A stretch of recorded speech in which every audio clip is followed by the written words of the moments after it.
Good morning, everyone. I am Divya Chakravarti, faculty from the M.Arch Architectural Conservation Department at Mohammad Satak AJ Academy of Architecture. And it's my privilege and pleasure to welcome fellow conservation enthusiasts present here this morning for the M.Arch Conservation Virtual Open Day 2021. I would like to start with a very famous statement by Confucius. Choose a job you love and you will never work a day in your life. We are delighted to have you here with us to participate and learn from this seminar. And we hope you find a career path you love. Prepare yourself to be challenged, excited, and inspired. And before I pass the baton to our respected head of the department, Architect Satish Kumar, who will outline the day's events, I want to say once more on the behalf of the Department of M.Arch Conservation, welcome. It's truly wonderful to see you all here.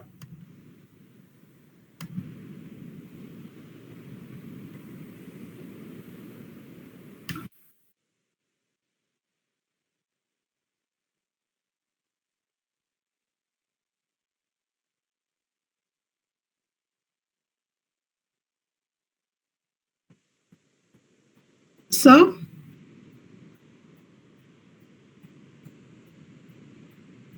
Sir, we are not able to hear you, sir. Is it audible? Yes, sir. Now it's clear. Yeah. Happy morning to each one of you present today. It's a glad welcome we bring to you this morning filled with dreams and hopes. On behalf of Mohammad Satak AJ Academy of Architecture, I offer my regards and thanks to Professor Mohammad Harris, Dean and Advisor, Professor Mohammad Idris, Principal, Faculty Coordinator, and participants of today's event. I would also like to offer my regards, and it's a moment of extreme pleasure to welcome the special guest speaker, Mr. Binikuriokosa, Conservation Consultant of the startlingly beautiful morning. Thank you, sir, for accepting our invitation and providing your gracious presence to enhance about conservation as a career. Mohammad Satak AJ Academy of Architecture is one of the renowned institutions, was established on 16th August 2010, and it offers B.Arch, a 5-year degree program, and M.Arch Conservation, a 2-year degree program. It gives immense pleasure that Mohammad Satak AJ Academy of Architecture, Chennai, is the first institution in the southern region of India offers postgraduate degree program in architectural conservation, was approved by Council of Architecture, New Delhi in 2016, and affiliated to Anna University, Chennai. Mohammad Satak AJ Academy of Architecture has excellent infrastructure with a large and content studio and labs for different activities. Experienced team of faculty members from the academic field and architects from the industry who bring in the practical industry-oriented teaching to theoretical concepts. M.Arch Conservation is a specialization in architecture which addresses crucial issues confronting over built heritage resources comprising of historic buildings, group of buildings, historic areas, heritage cities, and cultural landscapes in a comprehensive manner. This academic program equips students with the skills and abilities to expand their architectural practice to conservation and design in historic areas. The schedule of the webinar will focus on topic exploring conservation. It will include more insight to address the full aspects of the topic by our special guest speaker, Mr. Binikuriokosa, and our faculty team. I wish this webinar enlighten us all and will be productive and worth your precious time. Enjoy the lecture. Thank you. Have a great day.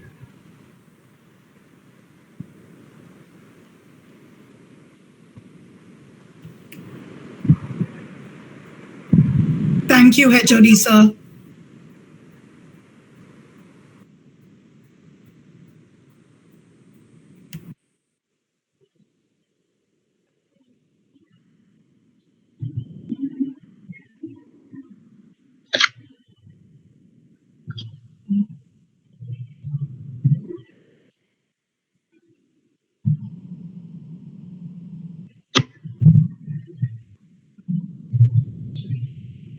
Now I request Architect Adirai to give us an overview of what we have been doing in the M.Arch conservation program at the Mohammed Satak Academy of Architecture. Good morning, everyone. I'm sharing the screen.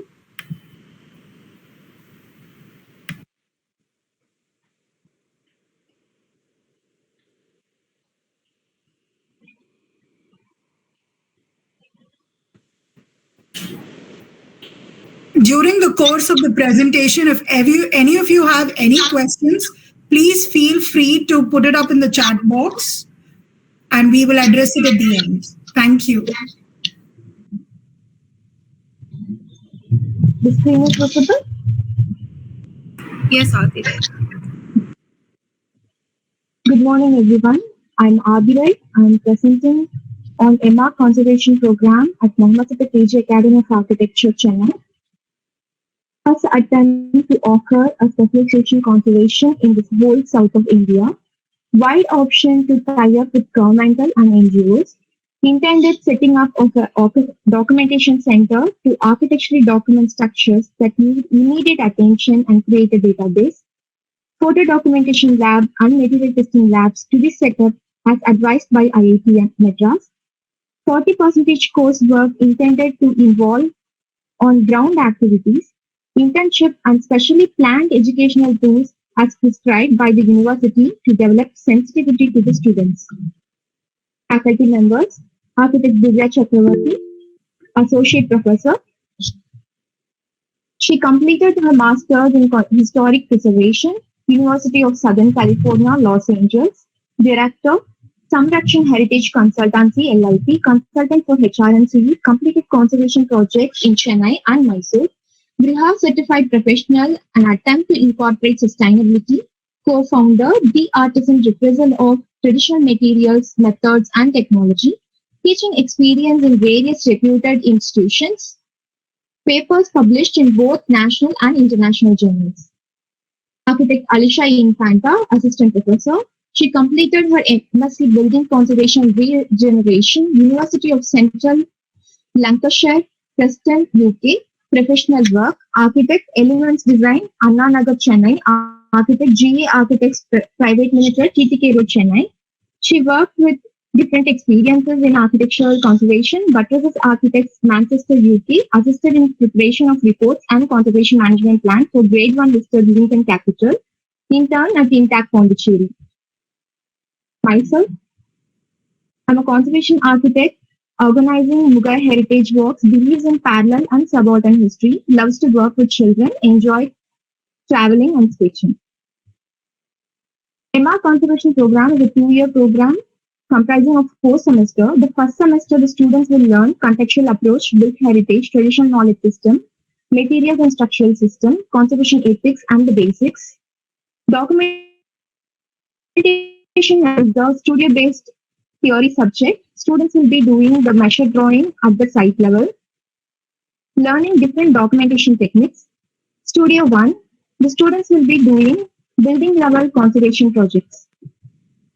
During the second semester, the students will learn cultural landscape, strengthening and retrofitting, historic structures, conservation project management. The students will learn the practices in India as well as in abroad, the contemporary practices. The elective subjects of the student choices.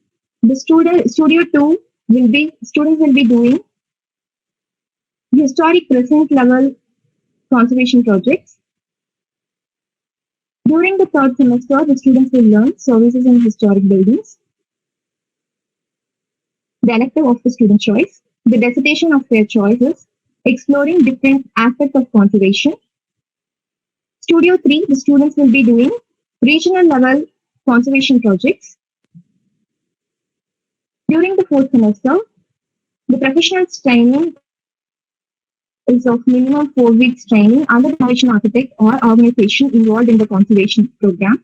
The students will be doing pieces of their choice, guided by internal as well as the external guide. The elective courses of their choice. Batch 2018-2020, we had 8 students. Ajila, Akshaya, Audrey, Gauri, Jabin, Janika, Jihana, and Shruti. Today, Akshaya, Audrey, and Jabina Jabin will be joining with us to share their experiences. Batch 20 to 22, Anusha Shaini, Balasaravika, and Jyosha. Today, Jyosha will be joining with us to share her experience during the studying in the college. Batch 2018-20, first semester. Professor Thakur is one of the India's foremost experts in the field of heritage conservation. Her experience over 3 decades in the field of architecture and conservation ranges from activist, professional, teacher, mentor, and academician. She introduced architectural conservation to the first batch of students during M.Arch. Students learned the ideas regarding the risk and practical limitation in architectural conservation. A visit to PWD. The session was on how land is sourced, the process of preparation and application. The different layers of method is used and nothing guided us on site to know various traditional methods in construction. As a part of the first semester, the students documented Tamil Department of Presidency College. Students were exposed to the Indo-Saxonic style of architecture and its elements. Madrasa Yoga. Students gained knowledge on historic buildings and sites, knowing how to write statement of significance and studying the surroundings of the site. We had architect Arun Menon from IIT Madras. The topic discussed on restoration of reinforced lime concrete sunshades of a century-old heritage buildings in New Delhi, India. This discussion focused on the historic buildings' structural conditions.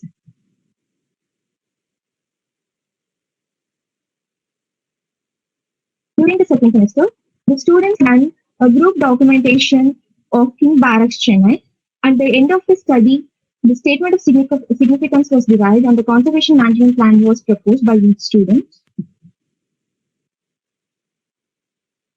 A dialogue with architect Binikuriokosa discussed on his project management methodologies, planning, implementing, and monitoring projects, his ideas on how to approach conservation projects, detailed knowledge of scheduling, comparative analysis on conservation projects handled in Kerala and Tamil Nadu. Outside dialogue with architect Ajit Rao. It was more of an interactive session where the students expressed their views towards the place and its surroundings. Reno Dharma and Temple Conservation, Texts and Practices, a seminar at IIT Madras. It is focused on conservation, restoration, and associated rituals, techniques mentioned in Agama and Shilpa Shastra. During the third semester, it is not going to be an architectural session, rather a philosophical one. The students met architect Satyaprakash Varnasi, architect Kaushik Kumar, architect Arunima Shankar, Mr. Sivaraj from Tuttu Forest School at Akama Studio. The students were taken to the site Auroville, Puducherry.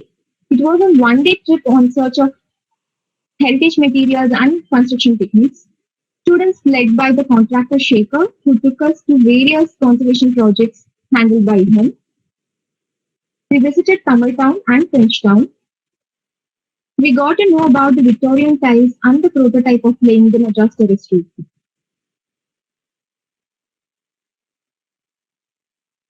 During the third semester, the students had documented Konari Rajapuram, a village in Kumbakonam. They learned various documentation techniques on site, documenting settlement in terms of physical and social aspects. At the end of the documentation, students had done a display in the temple at Konari Rajapuram. Presentation. The external guide was Professor Nalini Thakur, internal guides architect Divya Chakravarti, Alisha Infanta, Aruna, and Adire. Students had done dissertation of their choices. The studies were varied from a material study, settlement study, and the element study, architectural conservation level studies. During the fourth semester, the students had gone for an internship program, Intact Pondicherry, Hampi Chapter, Genodar Conservation Private Limited, at Vedika with architect Binikuriokosa at Stock.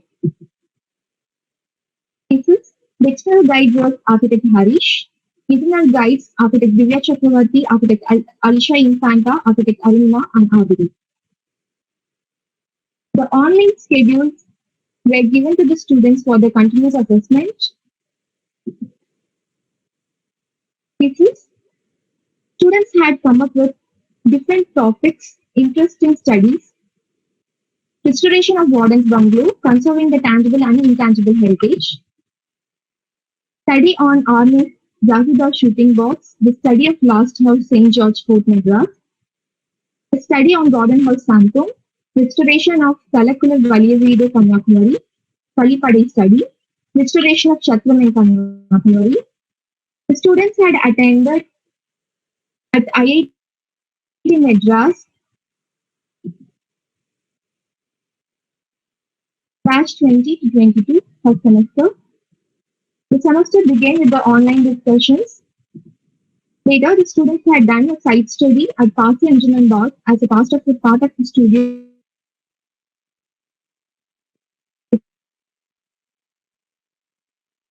program and how to church in Kanyakumari. Architect Arunin's lecture on historic structures.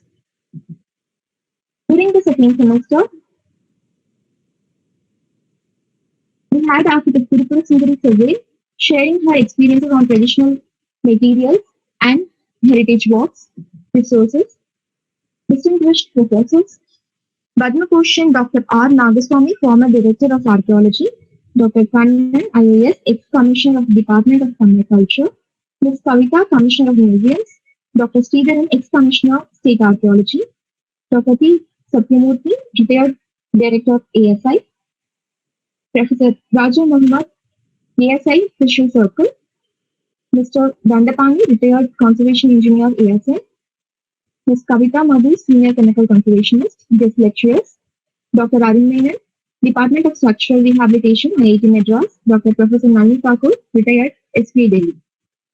Active in architect and professionals, Architect Sudhir, Specialist in Human Settlement and Planning, Architect Professor Ilyas Koshi, Chennai, Architect Xavier Benedict, Director, Anamika Architects, Chennai, Architect Binikuriokosa, Chennai, Mr. Shekhar, Aryan Builders, Puducherry, Sapati Kumaraguru, and the endless list of craftsmen safeguarding traditional practices of architecture and construction. Please write to us for any field-related queries at msajaaconservation@gmail.com. You can also reach out to us via phone. Looking forward to hearing from you. In conclusion, it has been said that at its best, preservation engages the past in a conservation with the present over a mutual concern for the future. Thank you.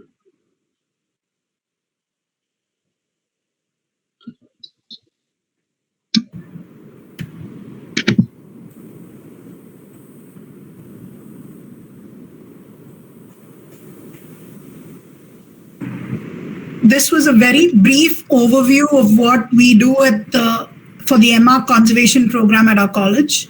Like we mentioned, it's run by really well-experienced faculty, as well as where we feel that we require help directly at site. We have a network of conservation architects, other conservation-related professionals, and engineers, structural engineers, and even the PWD department does quite a bit of work with respect to conservation. So we do connect with them at a regular basis to make sure the students get a very wide net experience, not just within the classroom, but even outside the classroom. If you all have any questions regarding this, the curriculum, or anything regarding what was presented now, you can please ask us now before we move on with the talk of with Mr. Binikuriokosa.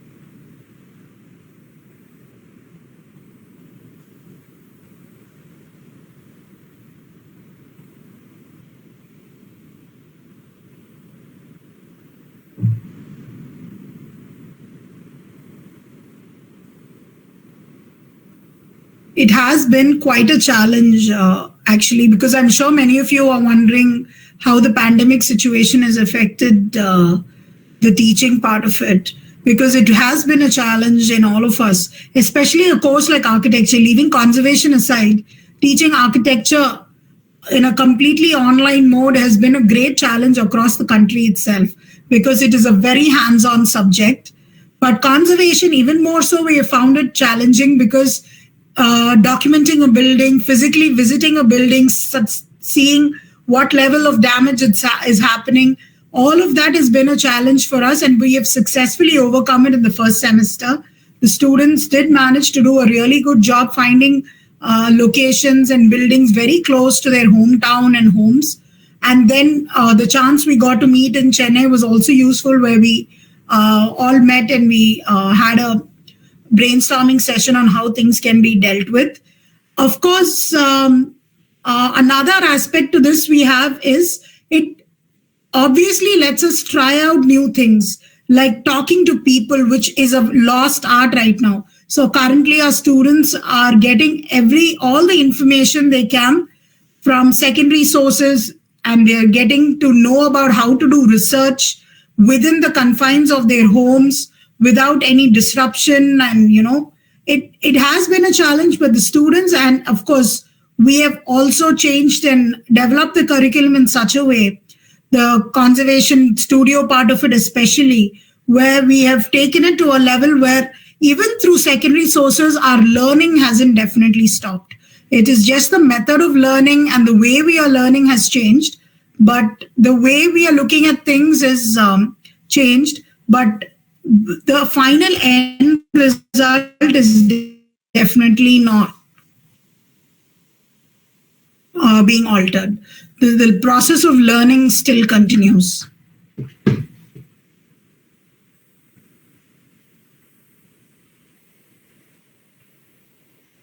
We will next be having Mr. Binikuriokosa joining us. We're just waiting for him to join in. So in the interim, if any of you have any thoughts on conservation, want to discuss any particular reason why any of you wanted to delve into conservation further, it will be a great ice-breaking session we can have. Any thoughts, any experiences you would like to share?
Welcome, sir. Thank you for joining us.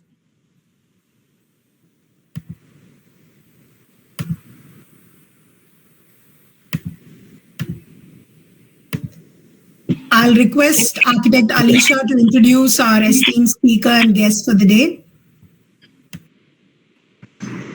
Thank you, ma'am. I hope I'm audible.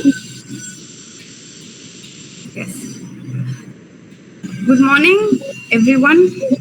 It is now my great pleasure to introduce Binikuriokosa. Thank you for honoring us with your presence this morning, sir. Thank you. Thank you. Beni sir started his career in 1984 and received the basic lessons in architecture under the guidance of Laurie Baker. He received the Charles Wallace India Trust Award for an MA in Conservation Studies from the University of York, United Kingdom. He has received his doctorate from the Indian Institute of Technology, Madras.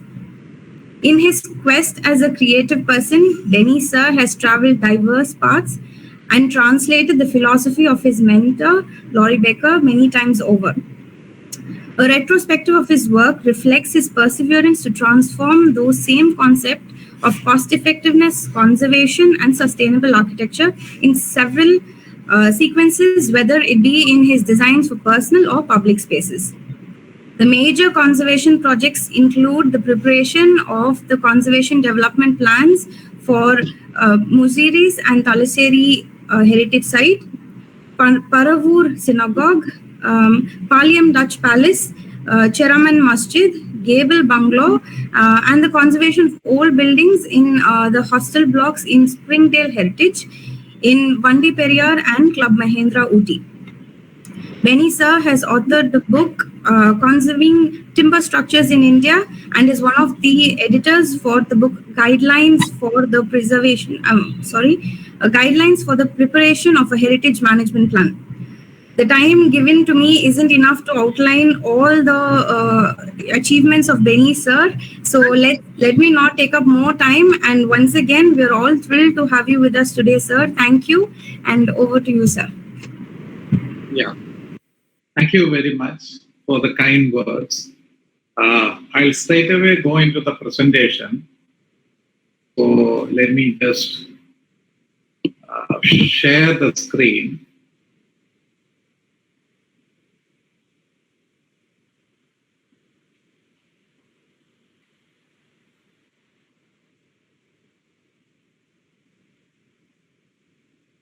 Can you see the screen now? Yes, sir, it's visible, sir. Okay. Today, it is difficult to talk in half an hour about conservation as a career and its future prospects.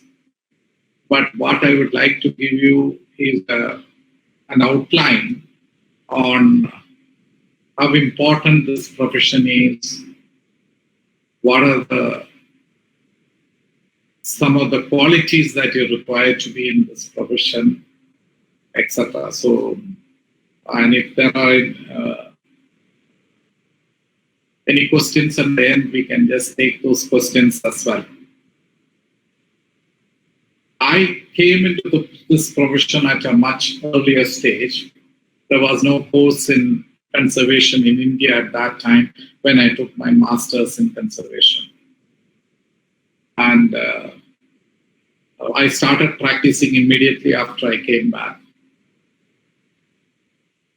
And one of the reasons for buildings being demolished, which are important historically, architectural quality is high, historical values are high,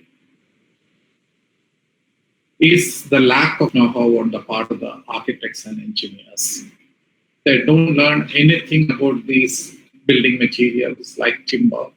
Very little they learn. Earth, lime, stone, bricks, etc. And most of our educational system, both architects and engineers, is geared towards concrete and steel. So when questions come, when problems come in which they have not learned about these materials, they are not in a position, the professionals are not in a position to give an answer to some of these questions, which is one of the major reasons why this is happening. So if any of you are willing to, if you are planning to have a career in conservation, then the knowledge about these materials and the way you deal with them becomes very important. And that is one of the things which are being taught in the conservation course. The conventional engineers and including structural engineers, are taught to look at buildings in a different way. They are taught how to design buildings. They are not how to look at buildings which have stood for centuries.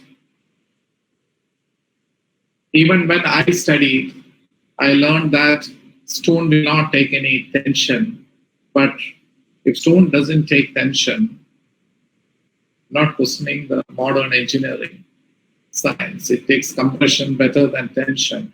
Most of our, including some of the world, Tanjavur temple, the Bharadeshwara temple, which is the World Heritage Site, is built on stone. Vijayanagar temples are built with stone, where stone members act as tensile. They take the tensile load as well. It is weak in tension, but it's not that it cannot take any tension. But the modern engineering, modern know-how doesn't tell people how to assess these buildings. By all engineering calculations, which is taught in the present educational system, will prove that all these buildings will not stand, will have to be demolished. But we know that these buildings are standing there for centuries. The same is the knowledge with the public thing. The public doesn't learn about engineering and architecture, but even they think that old buildings or historic buildings have to be demolished, or we should conserve only those buildings like Taj Mahal or Red Fort or Qutub Minar. But conservation is economically feasible. What the thumb rule which I tell many people is that the foundation and the roof is reasonably in good condition, so the buildings can be saved. And it can be proven economically viable to conserve an old building. The public sees our heritage buildings as a liability. They don't see it as an asset. If you look at the situation in many of the European or the Western countries, etc., they proudly say that they are living in an 18th century building or 19th century building, because they see it as an asset, not as a liability. And conservation is very positive, finding alternate uses for old buildings. That is exactly which people say as adaptive reuse. 50% of my practice is conservation projects. And conservation is also positive in the sense it's not dead against putting up new buildings. The only rule which says if you put up a new building close to a historic building, it should merge, or it should be in character, should be the same. It should go along with that building. So that is the challenge of the designers and architects or planners or anybody who is designing an extension to the existing building. There are many successful examples of how to design a new building close to a historic thing. We have seen many examples can be seen across the world, where even next to World Heritage buildings, they have added new buildings. 20th century or 21st century additions have been made. You should respect the historic buildings. You should not be negating the historic buildings. So with that, one should be able to work on these buildings. This is one of the buildings. It is the Cochin Prime Minister's residence, which was in a very dilapidated state, which is one of the projects we have done. And we have made addition to this building. It is built by the Dutch, with the help of the Dutch, more than 300 years ago. It has the sash windows and the Dutch roof, steep Dutch roofs, etc., which is not found in traditional Kerala buildings. What you see on the right side is that before we took over the conservation. What you see on the left is after we took over. Now it is converted into a museum. This is another example of a building, which is not very, doesn't mean that only 100 years is the cutoff period. It doesn't mean that only 100-year-old buildings have to be conserved. This building would have been built in the 80s, but it's kept as a market. It comes in a historical area. We have just done conservation of the whole market, and so we had to do. The two photos are from different angles, but you can see the badam tree as a common element in both these things. So it can conserve. So conservation means conserving historic cities, historic cores, monuments, ordinary buildings. All this is included. Now, somehow we think that creating multi-storied buildings is development. Somehow that thing, even a lot of people who thinks that more multi-storied buildings mean more development. And this is an attitude which is held up by some of the higher-ups in the bureaucracy or the political system, all these things. I would like to tell that conservation is development.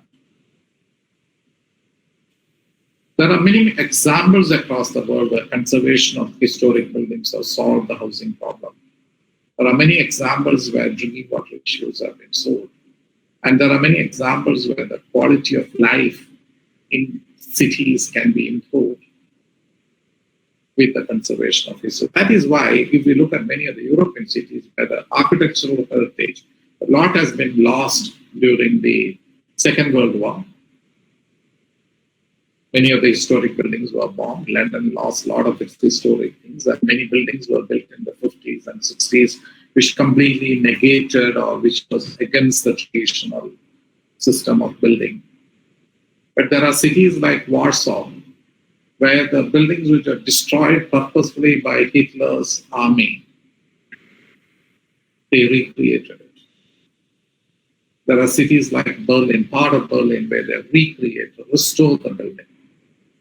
So people value heritage in many places, many locations. And that is why I said it's important to not to see it as a liability, to see it as a heritage.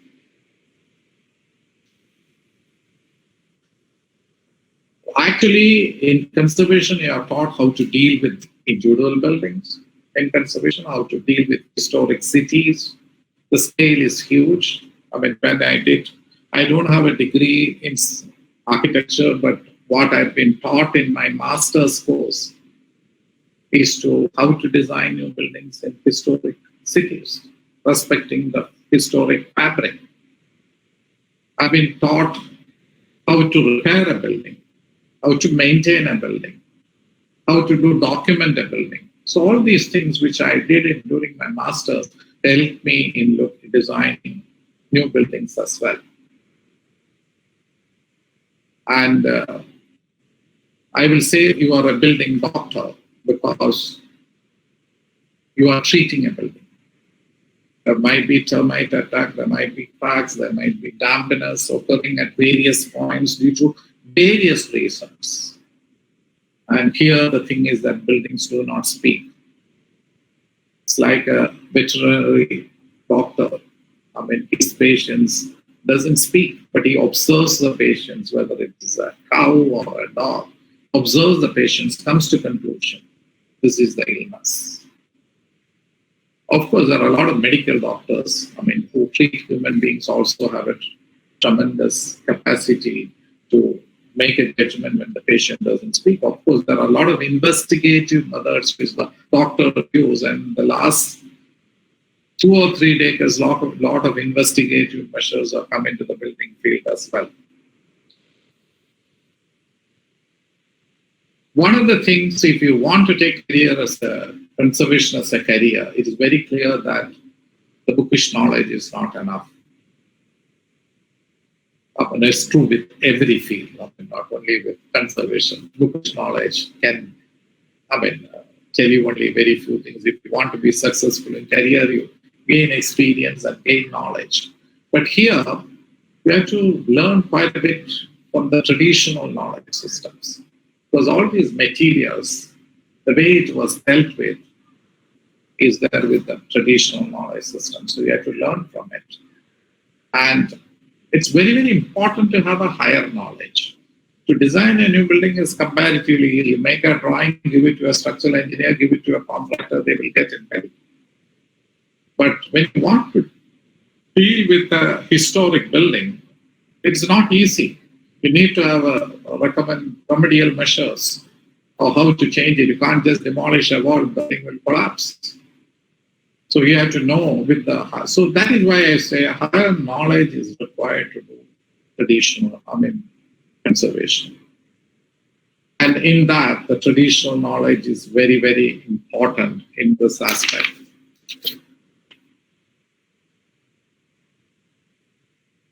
But I don't think you need to have a very high-tech knowledge. I think it's only the basic knowledge in physics, chemistry, maths, history, sociology is more than enough, which is to deal with these buildings. And if you want to know something very complex, then you hire a specialist. So if I don't know about a technical aspect, then I hire a structural engineer. If I want to deal with some electrical issues and I want to consult, then I hire an electrical consultant. And if I want to deal with the ceiling paintings, which I don't know, I don't have any expertise in conserving paintings, although I've seen many, I will consult a specialist art conservator who specializes in wall paintings or mural paintings or ceiling paintings, because the materials which are used are again very different. A lot of vegetable additives would have been used in trying to do. But you don't have to have a fear or anything. It's only the basic knowledge which is required. I'm talking with my more than 35 years of experience. The most important thing for you to do is to understand the building. There is a huge difference between looking at a building and observing a building. When you see a building, everybody looks at buildings. But a conservation architect will look at a building in a different way, which is very different from what others look at. I always tell people who are working with me, you should scan every square centimeter or square millimeter of the building. When you look at it, your eyes go. You might see a crack. The house owners who have lived in that building for 30 years or 50 years would not have observed that crack. So this is where what I'm trying to say, you have to observe a building, which is very, very important. There is a huge lot of difference between seeing and observing. And this is what you have to train yourself into. You should try to, it's a bit difficult. It comes with experience and with prior to doing things. Or the way I used to observe buildings 30 years ago and now has changed quite a bit. I won't require much of a time. My eyes just go into the defects. Whereas a youngster person who has just passed out with the masters will require a much more effort. You have to train your eyes and mind and brain and everything to do this observation, which is very important. Another quality which is required will be intuition. This is some quality which many of the craftsmen have. Or they're used to this because they're trained in a particular way. And we are trained in a bookish knowledge. I mean, if you look at the dictionary definition, intuition is the ability to know something by using our feelings rather than considering the facts. This is the dictionary definition, which might not be using intuition from that point of view. To give an example, is to look at grandmother's cooking. When my grandmother used to cook the curries, there is no cookery textbooks or anything. She knows how much chili is to be added, how much salt is to be added. She doesn't even take the spoon and add chili or salt to a curry. She takes from the bottle, she uses her hand and puts into the curry directly. She knows that it will be perfect. That is intuition. That comes with experience. That comes with a knowledge of a different kind. And this is something which our craftsmen have, which is very, very important. Quality for a conservation architect. I think everybody, every engineer, every architect, every design professional should develop this quality. And it comes with experience. If you don't know, if you don't have the intuition in cooking, you have to get a cookery book and 1 teaspoon, 2 chilies, 2 garlics, like that. You have to do half a garlic. And if you want to make a cake, and you will measure the sugar to be in a very strictly in a measuring thing, how much is to be added. And that makes the difference. And this, I'm just trying to explain what intuition is. One more example I'm giving is what angle a ladder has to be put. Nobody goes, even a child knows, even a fourth standard school child will know what angle the ladder has to be put, because it's come with this experience of seeing things. And nobody, when they put in the ladder, they don't fall down from because the angle of the ladder went wrong. They know it. Comes with intuition. They are not calculating the resultant force, which you study in your 11th standard physics, what angular ladder is to be put if a 50 kilogram person climbs up or a 60 kilogram person climbs up the ladder. But none of these things are required. Every child, everybody knows what angle the ladder has to be put. If you tie two strings between two poles, everybody knows this rope will sag. It is intuition. If you tie an electric wire between two poles, it sags. This is intuition. You know that it is sags, and that is important. But to know the amount of sagging, you will have to go your strength of materials class, which is technically called deflection. So you will calculate the formula. I have forgotten the formula, WL squared by 8, or you just calculate. If you know the amount of sagging you will need, but you should know that it will sag. And that is what is required in conservation. When you want to know, you consult a specialist. You ask a structural engineer, this is the load which is applied. He will calculate and tell. Now softwares are available. He will calculate and tell how much is it sagging. If you use a timber beam of this size, this is the amount of sagging which will occur.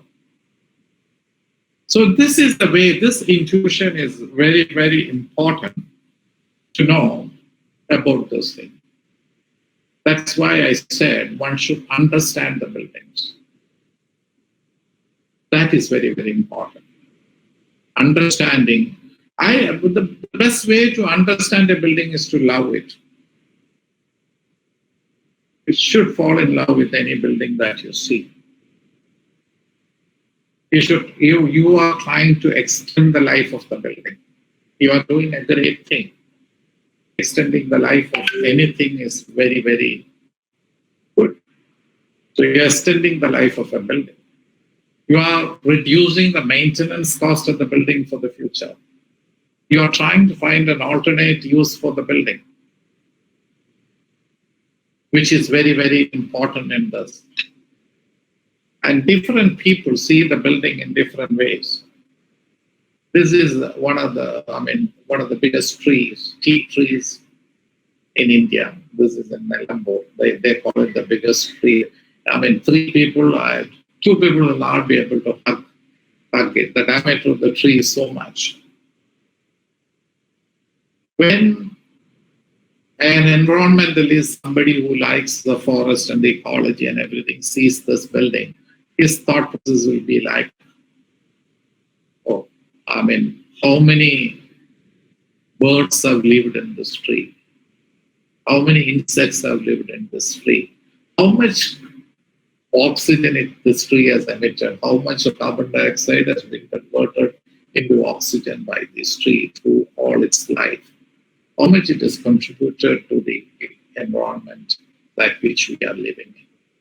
Their thought process will go something like that. A tree cutter sees this building. He will think, what angle I should cut if I had to fell this tree? His job is tree cutting. Every day he cuts trees. So he will think, if I cut this tree, which angle the tree should fall without disturbing the other trees or causing least damage. A furniture maker sees this tree. He will think that if I get this tree and cut it, I'll be able to make a 6 foot by 4 foot dining table without joining the planks. I can have a solid dining table, a solid teak top as a dining table. A timber merchant will see this tree. If I get it for this price, I'll be able to sell it at this price. And this is the wastage which is there. And this is the amount of profit I'll be able to make. And it goes into that. So this is what each people sees things in in a different way, and you have to see the buildings, you have to love the buildings. And that is very, very important for a conservation architect to work. And this is one of the buildings which we have conserved. As I said earlier, higher knowledge is very, very important. And conservation is a field which requires knowledge with so many related fields. Even architecture is very important. But I'm now talking about conservation. You need to know about history. You need to know about archaeology. You need to know about chemistry, sociology. All these fields are very, very important. Anthropology, you have to learn. You have to learn about traditional knowledge systems. So it's very, very important that you need to get the higher knowledge. Is very, very important in this case. Now, how do you acquire higher knowledge? As I said, traditional system, there are not many prescribed textbooks for it. You have to start learning from the craftsmen, the carpenters whom you work with, the masons whom you work with, all the labor force, the craftsman, the bell metal person you work with, all these people, you learn from them. So what I'm today is the learning I had from all these craftsmen, contractors, my fellow engineers, fellow architects, and including the clients which has come. This was the turning point in my career when I started to learn from the craftsmen. And if you want to be good at conservation, then you need to be good at these things. Now, what are the future prospects of conservation? I mean, we are talking about sustainability. Sustainable architecture was not a word a little bit more than 3 decades ago or 4 decades ago. Nobody used to talk about sustainable architecture. But now it has become the buzzword. How conservation and sustainability is linked? Suppose you look at conservation. New construction involves more materials. And conservation means less materials, more labor. And this era of sustainable architecture, resource crunch, because we know the global warming, climate change, the lesser the amount of materials which are used, the more greener it is. And one of the basic principles of sustainable architecture is reuse, recycle, etc. So if you use, reuse, and recycle, when you conserve a historic building and an old building, you are reusing the whole building and you are recycling the whole building. You are not recycling the building in parts. You are not reusing some doors or some old timber or windows or nothing. You are recycling the whole building, which is the best form of sustainable architecture. Because already the building had made impacts on the environment. You save tremendous amount of energy because you are retaining most of the old buildings, old materials. The impact which is made when you make a new building, the impact the new building, however cost effective it is, however the platinum rated building or it still makes an impact on the environment. And when you look at you reuse an existing building instead of demolishing it and replacing it, it's a good way to conserve energy. The greenest building is one which is already existing. And there are a lot of research studies done on these topics. Conservation projects uses 40% less amount of materials. So see the amount of materials which are saved. And even rehabilitation of 2-3% of our housing stock. When we repair the building, we have to make the building according to the latest standards. If an existing building doesn't have natural light, the solution is not to demolish it. Solution is to add more windows. If an existing historic building doesn't have toilets, add toilets. That's the solution, not to demolish the building. And that's why I said research study shows that 2-3% of housing stock means there won't be any recession or any of these things coming in any of these buildings. There is carbon dioxide saving, less construction debris which is happening. There is huge infrastructure investment saved. Greenfield is saved in this building. how much greener technology is used, still it makes an impact on the environment.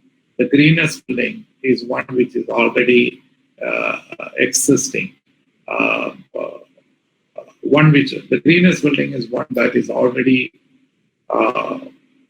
existing, is the one which is much greener.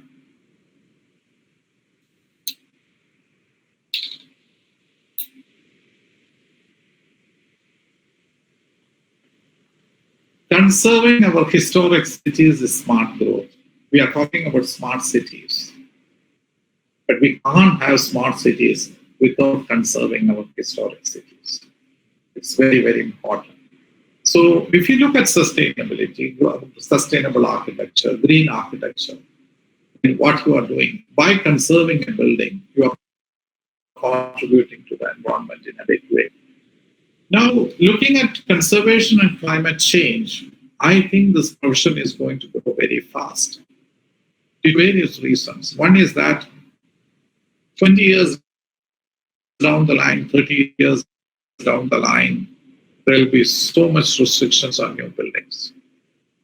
We are already having our building stock. We can't demolish these existing building stock and construct new buildings. Because the global warming is happening, the sea level is rising, disasters are on the increase. And by the way, conservation is the only course which teaches any of the engineering or architecture course where you are taught about disaster management and risk management, etc. So looking at the climate change, looking at the kind of change, and with the pandemic, we know a lot is becoming vacant. People are working from home. A lot of office spaces are becoming vacant. You need to find new uses, adaptive reuse. And a person who is trained in the specialized field will find it easier to do it, and also will find it very cost-effective to do this. Very important to have the experience, knowledge. And I will say it is not the number of years of experience which gives you the knowledge. It's the quality of the experience which matters. And conservation, this is very, very important. The earlier you build up the experience, the better it is, and it keeps on increasing. Every building poses a different problem. I still learn from my conservation projects because I land up in a building which I have never experienced a problem like that before. So each of the building causes, there are a lot of issues where things are repeated, but still there will be a lot of cases. So it's that which makes the challenge. You are not going to select the toilet tiles and do the design of toilets or design of bedrooms or designing the 3-bedroom house. Each building poses a different problem. It's very interesting. It's very challenging. And you are making a change to the quality of life people are leading, which makes a lot of difference in this. One of the youngsters, I think this is the problem with the present generation. Do you earn money in conservation? That is one thing, because there are not many projects.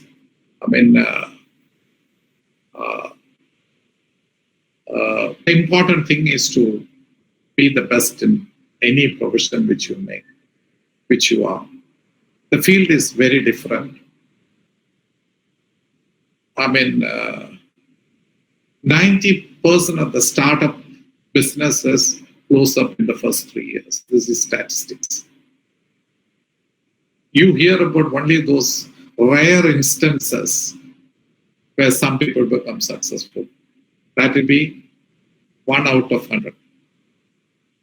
But everybody thinks that you have a startup, you will make money if you are doing truthful, if you are being loyal, if you are able to do a good job.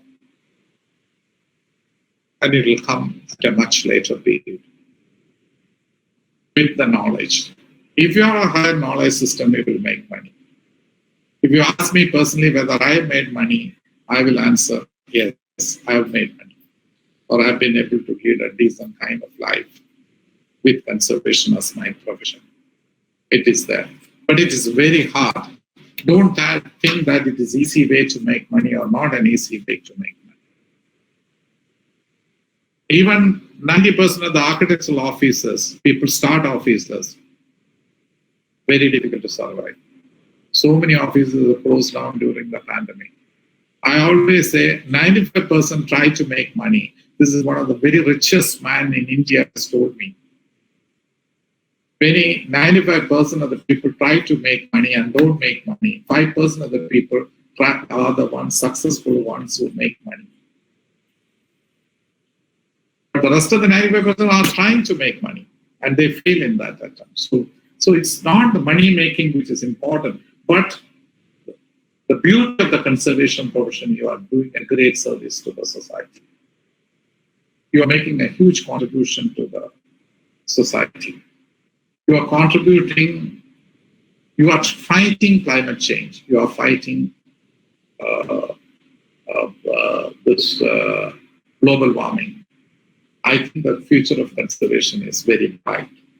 It is one of the fields which will grow very fast in the coming years, which is coming because there is a need. I'll conclude one. Even before the pandemic, there were some studies.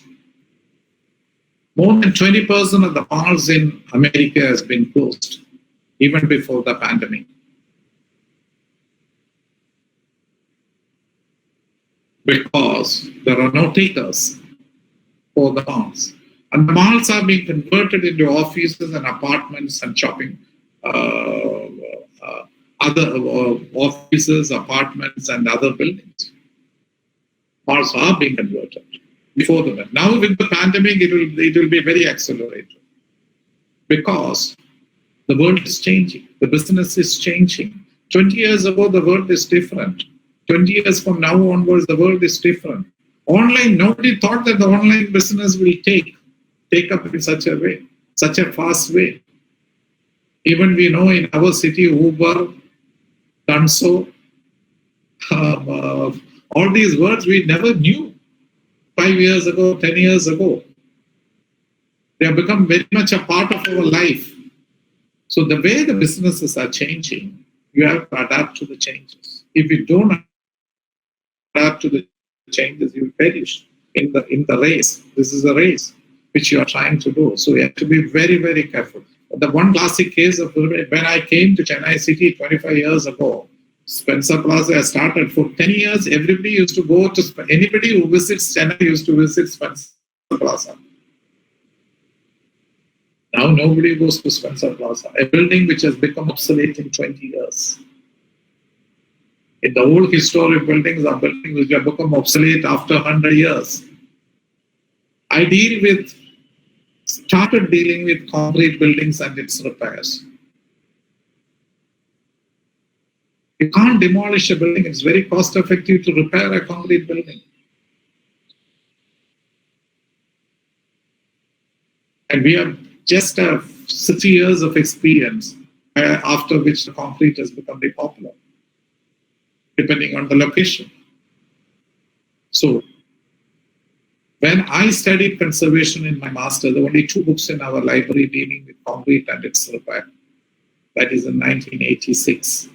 Now there are hundreds of buildings which deals with the repair of concrete buildings. There are specialist firms which we are dealing with, already come into the market, specialist contractors who deal with the repairs of concrete buildings. This is a specialist, this thing. I can't repair a concrete building just like you do a new building. There is a higher knowledge is very important, and that is very, very critical for the conservation thing. So I think the future of conservation is bright, but it's important to have higher knowledge, gain the knowledge, have the experience, have the right kind of practice, and taking my experience, I will tell that it is a bright future. Thank you.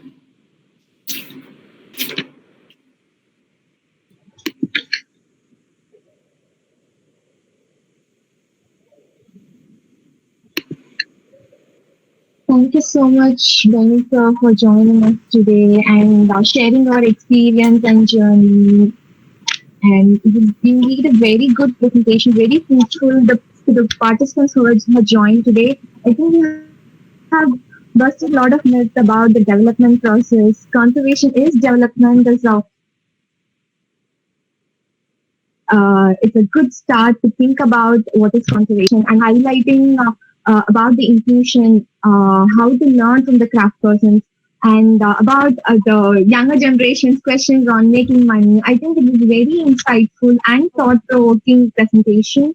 Even addressing conservation is not only about historic preservation and also about sustainability and the current day challenges on climate change and global warming. It is very, very insightful. Thank you so much for joining us today. Thank you, sir. Yeah. Thank you. If any of you have any questions, please feel free to ask. This is a really great opportunity you all have.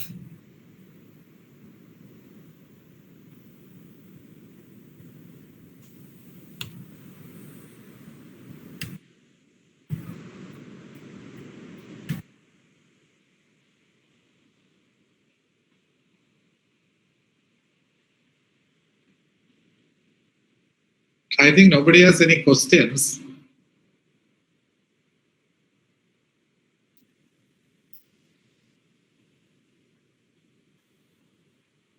Alisha, can we do the group pic then? Yes. I request all the participants to switch on your video just for a couple of minutes so we can just take a group screenshot. So please just keep your videos on now, just for a couple of minutes, please.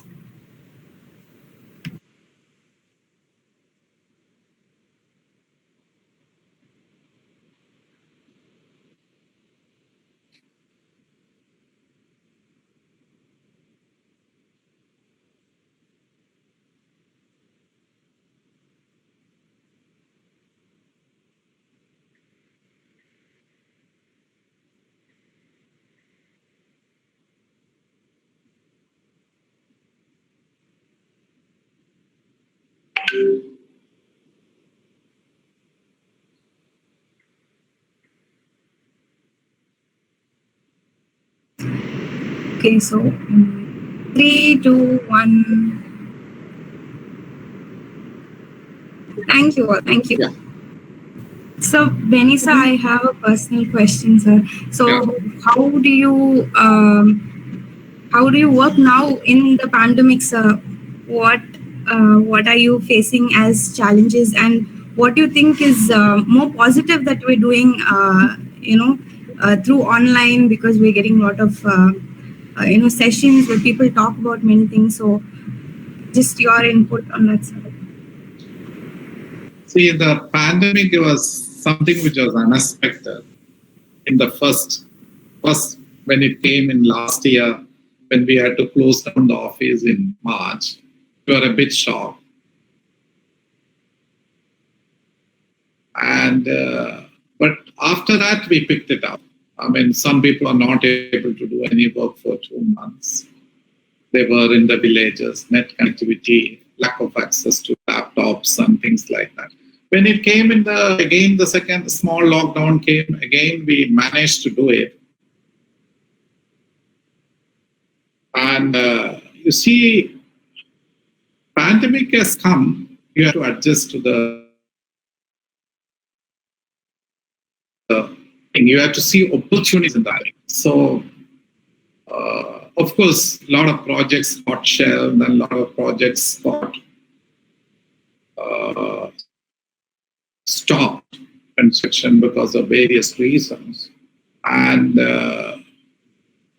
I've been lucky, or the strategy we adopted in the office helped us.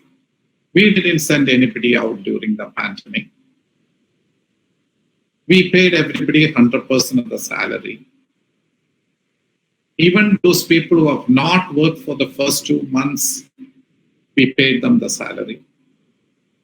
When the lockdown was, I mean, nobody could, because suddenly it was announced and people had been in the standard places, we paid 100% salary. Even those who did not even put 1 hour of work to the office because they did not have access. And taking this policy helped the office when we reopened after the first lockdown, which happened last year, because my office staff was completely supporting me in the changes. And we had to look for projects. So we redid our website using the spare time. We put all the files in order. I started using my first computer I bought in 1993. So there was huge data which was not stored properly. So we did at least know where the files are now, which was a huge task, which was there. And we decided to, blog. I started using my time on blog. So it's coming. So we'll be adding 1 or 2 blogs in my website every week. We have now set up a studio in the office. This recording will come in my YouTube channel. We started a YouTube channel. 2 of my lectures are there. So every talk I'm giving. So that's why you see a green screen at the background. Because it's being recorded using a high-end camera, movie camera, which we purchased. Microphones, gimbals, and all those things. We invested in that. So we want to get, into blogs, YouTube channels, and but we did good social media promotion. We reached all over India. Now we are doing projects in Andhra Pradesh. We have done projects earlier. I'm now doing 3 projects in Andhra. I'm doing 2 projects in Hyderabad or Telangana. I'm doing a project in Madhya Pradesh. These are all new projects which has come to me, which we are doing. So as a whole, I had to borrow money for the first lockdown. For second lockdown, we had money. Because first lockdown, we did this social media promotion and all those things helped us quite a bit to get the money. See, paying the employees is very, very important. Because they are the people who run the office. So that makes a lot of things. So we have just, it was re-looking at my office and all those things, which is there. So I just said, I told my office people, let us not suffer. Pandemic has happened, it's going to stay. Let us move forward. And I think this will help us tremendously in the future. I use this 1.5 years to do where my office stands. And I will say we'll be going in a very, very aggressive mode now, because we know that we have to do certain things. I believe that there are certain responsibilities that I have now. And with that, we are just moving. So we try to convert the pandemic into opportunities. We did not become disappointed. We did not become, it's a very, very important. So we have a lot of plans in the future. Next 2 years, 1 year is, next 5 years is critical. Next 2 years is critical. Next 1 year is critical. Next 6 months is critical. You will see tremendous changes happening in our office. With this thing. We are working as a team now, trying to do, I'm not the one who is writing the blog. I'm not the one who is recording the talks, editing the video. Everything is done in-house. My people have learned photo editing movies. My people have learned writing blogs, social media, giving how to do it. Everything they've done the research. We have redone our website, which is a big thing. We had an old website. Last April, we launched our new website. We changed the name. Binikuriokosa became Binikuriokosa and Associates. So all these things is making a lot of changes to my office. So I think I just wanted to convert these inevitable lockdown, which has happened, to a very positive thing for the office. And I think I will say it is for my office. It has opened out a lot of opportunities, which we will see it in the next 6 months or 1 year. Thank you, sir. Thank you so much. Okay, any other questions?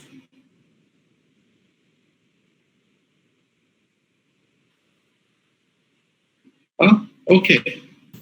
Priya. Yes, sir. Thank you so much for taking your time. It's so precious to all of us, your time, not just you, sir. So thank you so much from the bottom of our hearts. We're so grateful to you.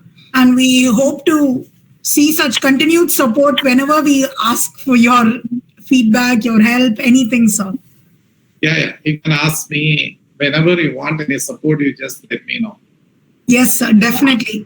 Thank you so much, sir. Yeah. Whatever I can do, I'll be happy to assist you. Yes. Yeah. Okay. Then. Thank you, sir. Thank you so much, sir. We can leave now, isn't it? Yes, sir. Thank you. Thank you, sir. Right.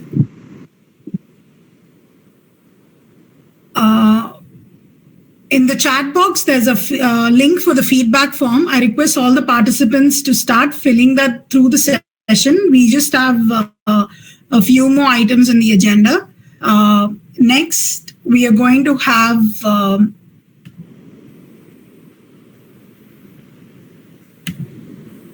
a student from our very first batch who she's going to share her experience, what she's doing right now.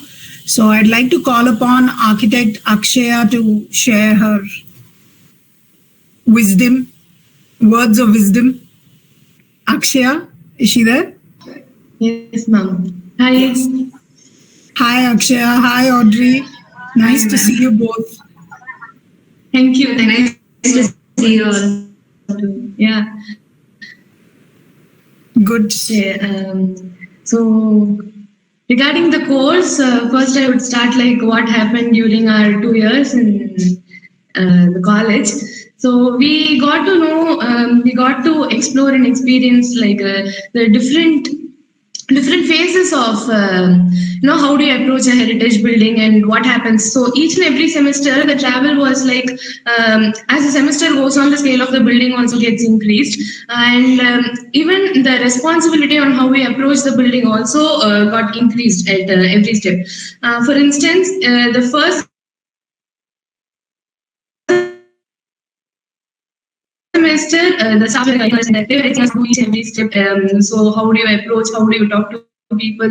And the semester they gave us gave us the responsibility to even choose the site, to go to different sites, not even stick into one particular site, and how do you approach the people there? How do you ask for permission? And how do you approach all the public participations and all different things? And so, yeah, this was like from the scratch. You even get to know how do you handle certain things. How do you take over the project, and apart from documentation, also the theory subjects that the staffs gave us, and how the course was taken for us was like you take through the subject, you won't even know what they're doing. It will be like completely different. It will be like all fun oriented, activities oriented, but during that process we won't be knowing like what we are doing, but at the end we'll get to know, okay, so this is what we learned, and through these different activities we got to know. Also the staffs are like very versatile, and each of us from different institutes and different experiences, we got to know even all those things, like all their experience were shared to us. And also you get to travel a lot during this 2 years course, and you get to visit so many places, so many rural areas and such. And next is so after this course, what you do is so currently we both are working together different conservation projects. So initially we were doing this temple documentation and temple conservation, and then we were also working on a 350-year-old building in Egmore. So how to document, do condition mapping, and also write DPR and all those things were happening. And now we are involved in a church building which is approaching its centenary year. So we are documenting, and we are doing the extension plan also for that project. And apart from that, There are like another couple of projects. Apart from heritage buildings, we also we are also into this mud construction, ecological construction. So the best thing is during the college we get to know about different people who are with different skills and all. We get to know about them, so we get contacts of them. So once you come out of the college, you get to interact with them, you get to know what their skills are, and you also learn from the skills. You directly coordinate with the skilled people, you learn from them, you work with them, and all the knowledge can also be gained through this course. So yeah, just one thing is that it is not very easy to approach everything, but yeah, if you have that passion and perseverance, it is very, very nice. The field is very nice, and you can explore how much ever you want, and you will be learning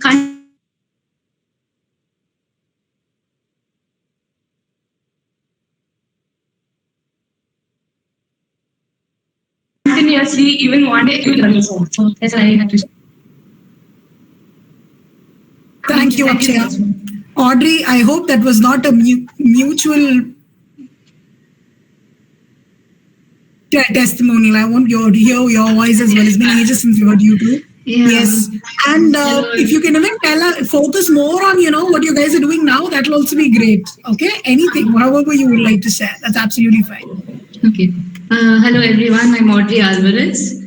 Regarding the course at conservation course at Mohammed Satak, the main, all the 4 staff that we had, all of them had always taken a very special interest in getting to know everything that we were doing regarding our course, our work in college, and even also inspiring us to write reports, write papers on various other topics, not just related to conservation, and because that would help us in future. And yeah, they were always encouraging and always encouraged us to ask questions regularly and to think.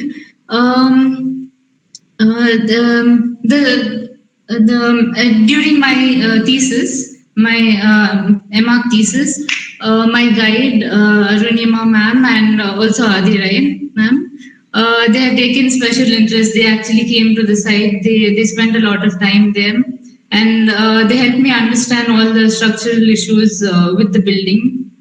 And they also shared a lot that they've learned throughout the years. And another thing is all the 4 staff there have gained experience from different parts of the country and also from other parts of from other countries. So this gave us a very broad understanding of what conservation is all about. And yeah, as Akshaya said, we also went on lots of trips. That Divya ma'am had arranged lots of trips for us to Pondicherry and other places for us to get a better understanding on how things actually work in the field. And yeah, after the course, Akshaya had also explained what we're doing now. Every day is a new learning for us.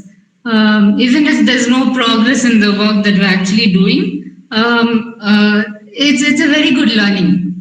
And yeah, we're now working on a 300-year-old church in Kanchipuram. Yeah, we've done the documentation of it, and then now we'll have to. We already gave a proposal for extension. So the challenges that we face there are the main challenge that we always face on field, at least what I've seen till now, is the first thing is convincing the client or the person or the people involved, the stakeholders, that why this building has to be conserved, and also all the other benefits that are involved in conserving the building. And yeah, that is the main challenge that we face. Apart from that, yeah, this is everyday learning that helps us grow. Yeah, that's all I have to say. Thank you, Audrey. Thank you so much for taking time off. It's a Monday and you guys taken off time from office. I hope you don't get yourselves into any more trouble. So thank you so much again. Thank you so much for inviting us, ma'am. We are like very happy for that. It's our pleasure. Thank you so much. Thank you. So now can I call Yes, Yosha? it's our pleasure. All the very best and keep learning. Thank you. Thank you. Yes. So we have our current student Yosha here. Yosha? Yes, ma'am. So, hello all, and my name is Tiyosha. So, I'm gonna give us the little talk about my experience in Muhammad Satek, and looking forward to it. It is a great outlook for another dimension. In every structure, I see, feel, love, and admire. It is a gift that I cherish as an architect. Enjoying every bit of living. This great gift wouldn't have been possible without an insight to conservation architecture. It is my great privilege and great honor to be sharing my experience as a student pursuing conservation architecture in one of the finest schools, which is Muhammad Satek AJ Academy of Architecture. Never was I able to connect to the buildings and the life around them before I participated in this master's program. My perspective towards conservation has highly influenced by my professors and also by the people like architect Binikuriokosa. My outlook has completely been widened and I have become a global thinker today. My realization is that every culture, tradition in every country comes into history as a result of a built form. The gauge in which I appreciate architecture has greatly been influenced by the knowledge I have gained from the lecture.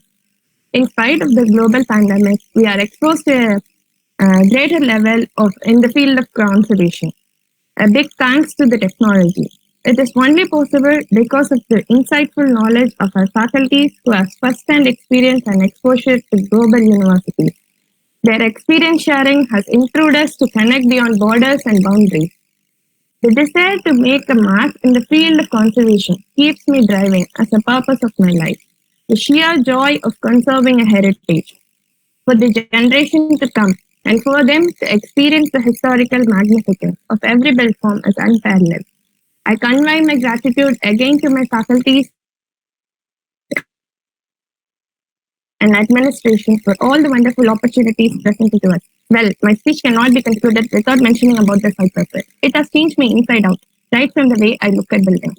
Where have we lost the uniqueness which are present in the old and this construction is a question that I'm looking for an answer to. Every site visit gave me ideas about techniques, materials, and really widened my ideas about built form. With this, I would like to conclude my speech and I'm looking forward to create an impact in the field of conservation. Thanks to my faculties and administration for making this dream day come true. Cheers, everybody. Thank you.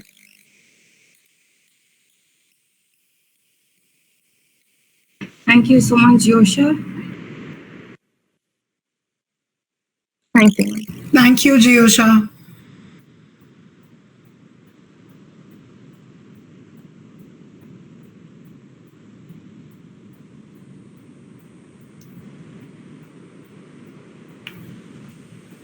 So, Atmika and Pragita, have you both enrolled for the course already? Yes, ma'am, I have. And Pragita, even you as well? No, ma'am. I have not enrolled till now. Okay, fine. Fair enough. So if you guys have any questions regarding the curriculum, anything specific, please feel free to ask. So don't keep anything as a doubt left in your head that, okay, let me get back to it, nothing. So if you want to ask anything, anytime, please. And I think an email ID has also been shared with you. You can even contact us on that, call us, or even ask us right now. So ideally, asking us right now would be great. So anything that you felt you want a little more explanation on or anything, please let us know. I spoke to you over phone that day, ma'am, so I got things cleared. Okay, fair enough. So anything else you want to know, please let us know. And thank you so much for your time. Thank you, ma'am. I would like to officially close the session, and obviously I'll have to thank all of you. So today's day was really a good day for learning, and I'm really glad that we as a college, as a department, could provide that platform to share this bit of knowledge we have with all of you. You've all been great listeners, and we have enjoyed hosting you and our very special guest, Mr. Binikuriokosa. And please remember, taking the right decision at this juncture will make sure you have a great future ahead of you. It's my duty to thank our management, our dean, Professor Mohammed Harris, our principal, Professor Mohammed Idris, our head of the department, Professor Satish Kumar, and the entire team of not just the teaching, but also the non-teaching staff at our academy. Thanks to all of you. And like I've already mentioned, please feel free to contact us in case of any questions or doubts. Have a great day and an even better life ahead of you. Please stay safe, stay healthy, and thanks a lot once again.